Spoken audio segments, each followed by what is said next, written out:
કાકા બાપુ તમે? હા હું. આ બધું શું છે ભૈરવ? કાકા બાપુ આ લોકો રાજદ્રોહી છે. આંખ નીચે. કાકા બાપુ હું તમને એક વાત પૂછવા માંગુ છું. માનગઢના રાજા તમે છો કે ભૈરવસિંહ?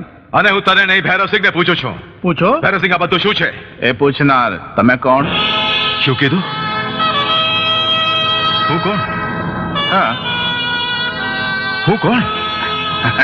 જરા ફરીવાર કહેતો. જે કહ્યું તે ઠીક જ કહ્યું છે. ઉપર તમારા ઓરડામાં જાઓ, કસમ બોલ લ્યો અને મજા કરો. હા, તમારા જેવા રાજના રોટલા તોડનાર રાજદ્રોહી પ્રત્યે હમદર્દી દેખાડે તે શોભતું નથી. શું કહ્યું? શું કહ્યું તે? હું રાજના રોટલા તોડું છું? તો જા ભૈરવસિંહ, આજથી તારો રોટલો અઘરાજ છે મને.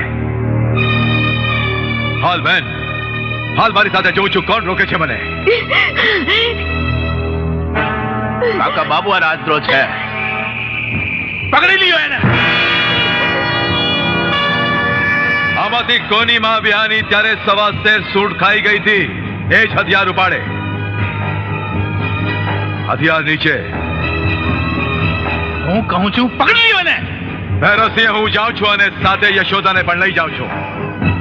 જેનામાં ત્રેવડ હોય એ પાછળ આવે, પણ સોગંદ છે મને મા ભવાનીની, જે પાછળ આવશે એને હું જીવતો નહીં છોડું.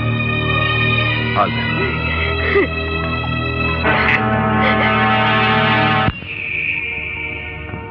હવે તું શું કરીશ બેના? તું હાલ મારી સાથે. ના કાકા બાપુ, મારા પતિ મારી વાત જોતા હશે. ભલે બેના, પણ કોઈ દી મારી જરૂર પડે તો ગમે ત્યારે મને યાદ કરજે. હું જરૂર આવીશ.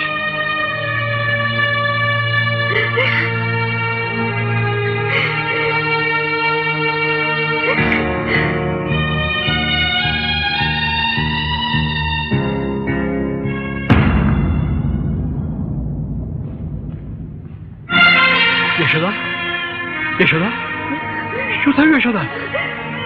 કેમ રડે છે? બોલતી કેમ નથી? આપણો દીકરો ક્યાં છે? તમારું વચન અખંડ રાખો. મેં આપણા દીકરાને નજાવર કરી દીધો.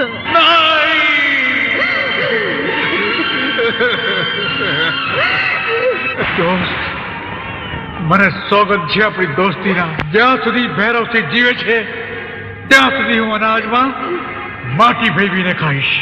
આ મારી પ્રતિજ્ઞા છે. ભયંકર પ્રતિજ્ઞા સાંભળીને ભૈરવસિંહ કાળ ઝાળ થઈ ઉઠ્યો અને સિપાહીઓને હમીર તથા યુવરાજને ખતમ કરી નાખવાનો હુકમ કર્યો. પણ રામ રાખે એને કોણ ચાખે? ભૈરવસિંહની નજરોથી દૂર હમીર અને યશોદાએ પોતાની નવી જિંદગી શરૂ કરી.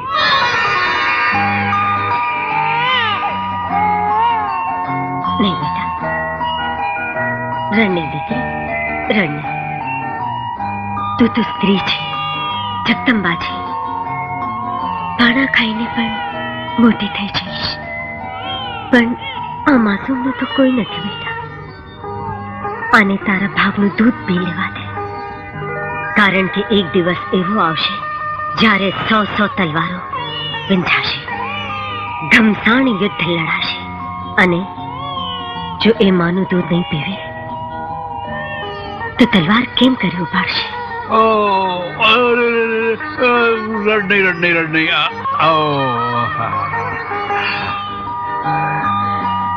મોટો થઈને મારો આ દીકરો તારા ભાગના દૂધનું મૂલ ચૂકવી દે છે. શાબાશ યશોદા, શાબાશ.